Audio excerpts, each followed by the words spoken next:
Kasi di siya kagaya ng papa mo na hinayaan lang na yung pamilya niya sa piling niya mawalay. Kami pinagtapos magkakapatid mula bunso hanggang panganay. Bagay na hindi nagawa sa'yo nung arkitekto mo na tatay. Partida hindi arkitekto yan, pero panis yung papa mo kung ang usapan lang ay bahay.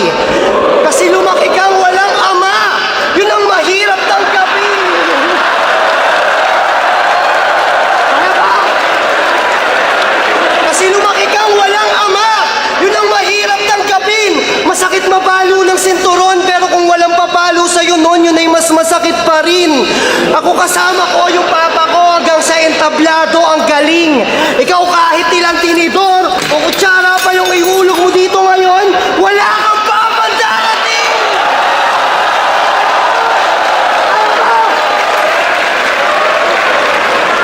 Kaya ba? Kaya ba?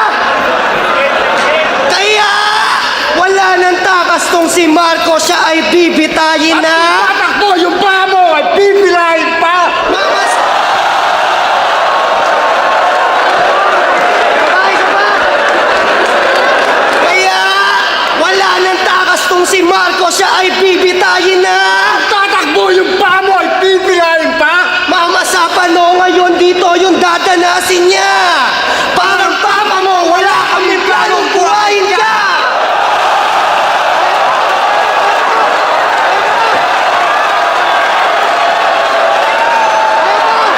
Kaya ba?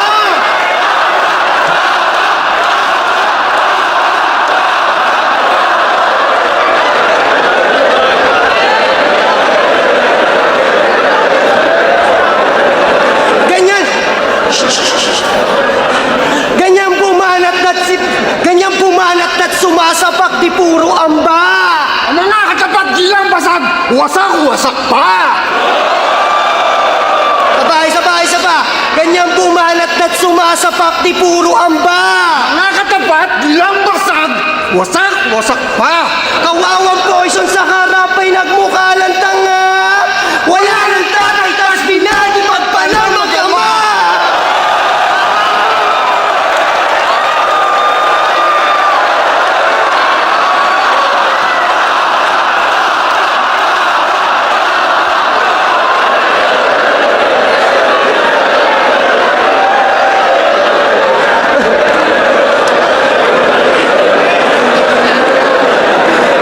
Kaya poison!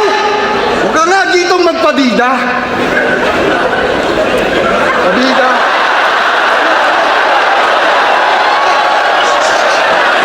Yo! Hindi, sige, okay lang yan. Pagpasensyahan nyo na. Kinakabahan lang siguro yung papa ko kaya nakalimutan niya yung linya. Kesa naman sa papa mo, nakalimutan niya pa